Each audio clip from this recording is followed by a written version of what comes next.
আসসালামু আলাইকুম চাকরি প্রত্যাশী ভাই ও বোনেরা, আপনাদের জব প্রিপারেশনের জন্য আজকে আমি বাংলা ভাষা ও সাহিত্য এর মধ্যযুগের সাহিত্য শ্রেণীবিভাগ নিয়ে আলোচনা করব। বাংলা সাহিত্যের মধ্যযুগের শ্রেণীবিভাগ। বাংলা সাহিত্যের মধ্যযুগ 1201 থেকে 1800 খ্রিস্টাব্দ পর্যন্ত বিস্তৃত।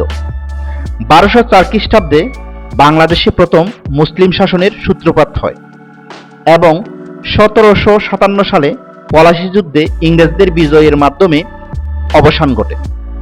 তাই বাংলা সাহিত্যের মধ্যযুগের সবটুকুই মুসলিম শাসনের অন্তর্ভুক্ত।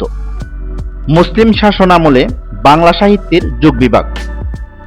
বাংলা সাহিত্যের যুগকে শাসন আমলের উপর ভিত্তি করে কয়েক ভাগে ভাগ করা যায়, যেমন তুর্কি যুগ, সুলতানি যুগ, মুঘল যুগ, অবক্ষয় যুগ। তুর্কি যুগ। বাংলা সাহিত্যের মধ্যযুগের শুরুতেই 1201 থেকে 1350 খ্রিস্টাব্দ পর্যন্ত সময়কে তথাকথিত অন্ধকার যুগ বলে একটি বিতর্কিত বিষয়ের অবতারণা হয়েছে। তুর্কি শাসকদের সময়কে বাংলা সাহিত্যের অন্ধকার যুগ বলা হয়। তুর্কি যুগকে প্রধানত ভাষা গঠনের যুগ হিসাবে মনে করা হয়। অন্ধকার যুগের সাহিত্য সৃষ্টির কোনো নিদর্শন পাওয়া যায়নি একথা সত্যি নয়। এই সময়ে সাহিত্যের ব্যাপক নিদর্শন পাওয়া না গেলেও অন্যান্য ভাষার সাহিত্য সৃষ্টির নিদর্শন থাকাতে অন্ধকার যুগের অপবাদের অসারতা প্রমাণিত হয়। অন্য ভাষায় রচিত এই সময়ের উল্লেখযোগ্য গ্রন্থ যেমন শূন্য পুরাণ, এটি রামাই পণ্ডিত রচিত ধর্মপূজার শাস্ত্রগ্রন্থ। শূন্য পুরাণ গদ্যপদ্যে রচিত, শূন্য পুরাণ গদ্যপদ্য মিশ্রিত চম্পুকাব্য। নিরঞ্জনের রুশমা শূন্য পুরাণ কাব্যের অংশবিশেষ। শেখ শুভোদয়া রাজা লক্ষণ সেনের সভাকবি হলুয়াত মিশ্র রচিত শেখ শুভোদয়া সংস্কৃত গদ্যপদ্যে লেখা চম্পুকাব্য। সুলতানি যুগ। পাঠান সুলতানগণ মধ্যযুগে বাংলা সাহিত্যের পৃষ্ঠপোষকতায় অগ্রণী ভূমিকা পালন করেন। এই সময়ে গৌড়ীয় শাহী দরবার বাংলা ভাষা ও সাহিত্যের সাংস্কৃতিক স্নায়ুকেন্দ্র রূপে গড়ে ওঠে। গৌড়কে কেন্দ্র করে এই সময়ে বাংলা সাহিত্যের বিকাশের গুরুত্ব বিবেচনা করে ডক্টর দীনেশ চন্দ্র সেন এই আমলকে গৌড়ীয় যুগ বলে অভিহিত করেন। বাংলা ভাষায় রচিত এই সময়ের উল্লেখযোগ্য গ্রন্থ যেমন রসুল বিজয় কাব্য। রুকনউদ্দিন বরবক শাহের পৃষ্ঠপোষকতায় জয়নুদ্দিন এটি রচনা করেন। মনসা বিজয় কাব্য। আলাউদ্দিন হোসেন শাহের পৃষ্ঠপোষকতায় বিপ্রদাস পিপিলাই এটি রচনা করেন। শ্রীকৃষ্ণ কীর্তন বড়চন্দ্রী দাস কর্তৃক রচিত হয়, যা মধ্যযুগের বাংলা সাহিত্যের প্রথম ও শ্রেষ্ঠ নিদর্শন। আরাকান রাজসভার পৃষ্ঠপোষকতায় মুসলিম কবিগণ প্রণয় কাব্য বা প্রণয় উপাখ্যান রচনা করে বাংলা সাহিত্যে একটি স্বতন্ত্র ধারা প্রবর্তন করেন।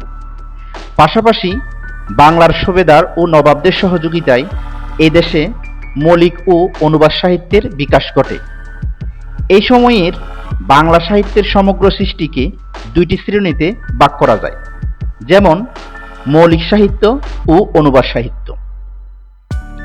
মৌলিক সাহিত্য কর্মগুলো কবিগণ নিজেই সৃষ্টি করেছেন, আর অনুবাদ সাহিত্য অন্য ভাষা থেকে অনুবাদ করা হয়েছে। অনুবাদ সাহিত্যে কবিগণ একটি নিজস্ব ছাপ সৃষ্টি করতে সক্ষম হয়েছে। আবার মৌলিক সাহিত্যকে কয়েকটি অংশে ভাগ করা যায়, যেমন বৈষ্ণব পদাবলী, জীবনী সাহিত্য, মঙ্গল কাব্য, লোকসাহিত্য, নাথ সাহিত্য, মর্ষিয়া সাহিত্য ইত্যাদি। আবার অনুবাদ সাহিত্য সৃষ্টি হয়েছে আরবি, ফার্সি, হিন্দি, সংস্কৃত ভাষার সাহিত্যকর্ম থেকে। অবক্ষয় যুগ। মধ্যযুগের আরেকটি অংশ অবক্ষয় যুগ। মধ্যযুগের পরিধি 1201 থেকে 1800 খ্রিস্টাব্দে পর্যন্ত বিস্তৃত বলে বিবেচনা করা হলেও প্রকৃতপক্ষে 1707 খ্রিস্টাব্দে এই যুগের সর্বশেষ কবি ভারতচন্দ্র রায় গুণাকরের তিরোধানের সঙ্গে সঙ্গে বাংলা কাব্যের ইতিহাসে মধ্যযুগের অবসান ঘটে। 1760 খ্রিস্টাব্দে ভারতচন্দ্রের মৃত্যুর পর থেকে 1860 সালে আধুনিকতার যথার্থ বিকাশের পূর্ব পর্যন্ত 100 বছর বাংলা কাব্যের ক্ষেত্রে উৎকর্ষপূর্ণ কোনো নিদর্শন বিদ্যমান নেই। মধ্যযুগের শেষ আর আধুনিক যুগের শুরুর এই সময়টুকুকে অবক্ষয় যুগ বলা হয়। কারো কারো মতে এই সময়টা যুগসন্ধিক্ষণ। এই সময়ের একমাত্র প্রতিনিধি হচ্ছেন ঈশ্বরচন্দ্র গুপ্ত। অবক্ষয় যুগ তথা যুগসন্ধিক্ষণের ফসল হিসাবে হিন্দুদের মধ্যে কবিগান এবং মুসলমানদের মধ্যে পুঁথি সাহিত্যের উদ্ভব ঘটে। হিন্দু সমাজে কবিগানের রচয়িতাদের কবিওয়াল এবং মুসলমান সমাজে পুঁথি লেখকদের শায়ের বলা হয়।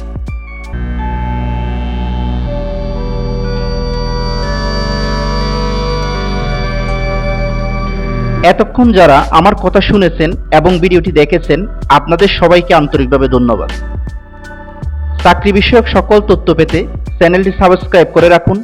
ভিডিওটি প্রয়োজনীয় মনে হলে লাইক, কমেন্ট এবং শেয়ার করুন।